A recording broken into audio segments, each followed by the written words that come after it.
ചരിത്രമുറങ്ങുന്ന സുൽത്താൻ ബത്തേരിയുടെ ഭൂമി. ടിപ്പുവിന്റെ പടയോട്ടത്തിനും പഴശ്ശിയുടെ കോട്ടയത്തെ യുദ്ധത്തിനും തുടങ്ങി അനവധി ചരിത്ര മുഹൂർത്തങ്ങളുടെ ഭാഗമായിട്ടുണ്ട് ഈ ചെറുപട്ടണം. ശേഷം ബ്രിട്ടീഷ് അധിനിവേശത്തിന്റെ ഭാഗമായി മദ്രാസ് പ്രസിഡൻസിയുടെ കീഴിൽ മലബാറിലെ ഒരു പ്രധാന പട്ടണമായി മാറി സുൽത്താൻ ബത്തേരി. അന്ന് പതിവ് പോലെ പട്ടണത്തിലേക്ക് തിരിച്ച കേളുവിനെ ആന ആക്രമിച്ചു. സാരമായി പരിക്കേറ്റ കേളുവിനെയും കൊണ്ട് അച്ഛനും അമ്മയും റെക്സ്ലി സാഹിബിന്റെ ബംഗ്ലാവിലേക്ക് പോയി. അവിടെ അദ്ദേഹത്തിന്റെ പാറാവുകാരൻ അവരെ തടഞ്ഞു. അവർ സങ്കടത്തോടെ കാര്യങ്ങൾ അവതരിപ്പിച്ചെങ്കിലും അയാളിൽ ഭാവഭേദങ്ങളൊന്നും കണ്ടില്ല. ഒടുവിൽ നിരാശരായി തിരിഞ്ഞു നടക്കാൻ തുടങ്ങിയെങ്കിലും പ്രതീക്ഷയുടെ നാളം സമ്മാനിച്ചുകൊണ്ട് റെക്സ്ലിയുടെ ശബ്ദമുയർന്നു.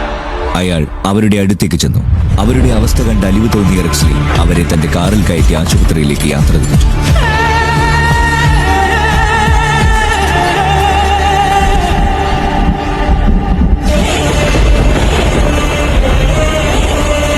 പക്ഷേ വിധി വീണ്ടും അവരെ വേട്ടയാടി. ചെറിയ ഒരു ഇരമ്പലോടെ വണ്ടി നിന്നുപോയി. അമ്പരപ്പും ഭയവും ആ മുഖങ്ങളിൽ മിന്നിമറഞ്ഞു. കാര്യം മനസ്സിലായ റെക്സ്ലി ആത്മഗതം പോലെ ഡീസൽ തീർന്ന കാര്യം പറഞ്ഞു. ആവും പോലെ അയാൾ അവരെ കാര്യങ്ങൾ ധരിപ്പിച്ചു. അവർ കടന്നുപോയ വണ്ടികൾക്ക് കൈ കാണിച്ചെങ്കിലും ആരും നിർത്തിയില്ല. ഒടുവിൽ ആ പെരുവഴിയിൽ കിടന്ന് കേളുവിന്റെ ജീവൻ പൊലിയുന്നതിന് സാക്ഷ്യം വഹിക്കേണ്ടി വന്നു.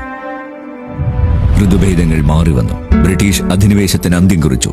സുൽത്താൻ ബത്തേരിയുടെ പകിട്ടും കൂടി വന്നു. റെക്സ്ലി സാഹിബിനെ പോലെ ചിലരുടെ ആദർശങ്ങൾ വേറിട്ട് നിന്നെങ്കിലും കേളുവിനെ പോലെ അടിസ്ഥാന സൗകര്യങ്ങളുടെ അപര്യാപ്തത മൂലം അനിഷ്ടങ്ങൾ സംഭവിച്ചവരുടെയും ഗാഥകൾ നമുക്ക് മുന്നിലുണ്ട്.